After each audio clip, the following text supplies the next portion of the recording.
శ్రీమాత్రే నమః. దీపావళి రోజు ఉప్పు రూ. 1తో ఇలా చేయండి, కోటీశ్వరులవుతారు. డబ్బు సంపాదించడానికి, డబ్బు దాచిపెట్టడానికి లక్ష్మీదేవి అనుగ్రహం ఉండాలి. కొంతమంది ఎంత కష్టపడ్డా ఇంట్లో డబ్బు అస్సలు నిలవదు. లక్ష్మీ కటాక్షం లేక ఆర్థిక సమస్యలొస్తాయి. అయితే అలా అవ్వకుండా ఉండాలంటే దీపావళి రోజున ఖచ్చితంగా ఈ పరిహారాన్ని చేయాలి. ఉప్పుతో చేసే పరిహారం ఎంతో విశిష్టమైనది.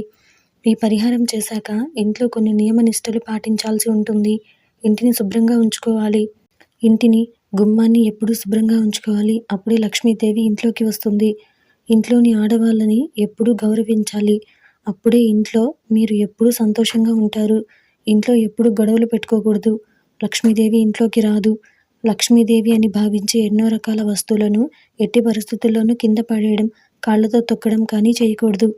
ముఖ్యంగా పువ్వులు, రూపాయి కాసులు ఎలా పడితే అలా వేయకూడదు. వీటిని జాగ్రత్తగా ఉంచుకోవాలి. చీపురును సాక్షాత్తు లక్ష్మీదేవిగా భావిస్తారు. అలాంటి దానిని ఎక్కడ పడితే అక్కడ వేయడం, తొక్కడం చేయకూడదు. ఇకపోతే భక్తి శ్రద్ధలతో ఉప్పుతో కనుక పరిహారాన్ని చేస్తే మంచి ఫలితం ఉంటుంది. ఒక మట్టి పాత్ర కానీ లేదా గాజు పాత్ర కానీ తీసుకుని అందులో నిండుగా కల్లు ఉప్పుని వేయాలి. దానిపై పసుపు, కుంకుమ వేసి వాటిపై రూ. 1 కాయిన్ను ఉంచాలి. దీనిని ఈశాన్య మూలలో ఉంచాలి. ముఖ్యంగా ఈ పాత్రను గ్యాస్ స్టవ్ వద్ద ఎడమ వైపున పెట్టాలి. ఇలా పెట్టడం వలన ఇంట్లో ఉన్న నెగిటివ్ ఎనర్జీ పోతుంది. ఈ పరిహారాన్ని మనస్ఫూర్తిగా చేయాలి. నమ్మకాన్ని ఉంచాలి.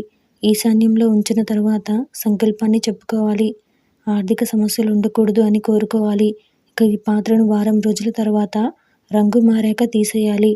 మంగళవారం, శుక్రవారం అస్సలు తీయకూడదు. అయితే ముదురు ఆకు రంగు మారితేనే పాత్రను తీసివేయాలి. ఇక ఈ ఉప్పును ఇంటి నుంచి దూరంగా పారేయాలి. ఇంటికి దగ్గరలో మాత్రం అస్సలు వేయకూడదు. అయితే అందులో ఉండే రూపాయి కాయిన్ మాత్రం తులసి చెట్టులో వేయాలి. దీపావళి రోజున ఈ పరిహారం చేయడం వలన తప్పకుండా కోటీశ్వరులవుతారు.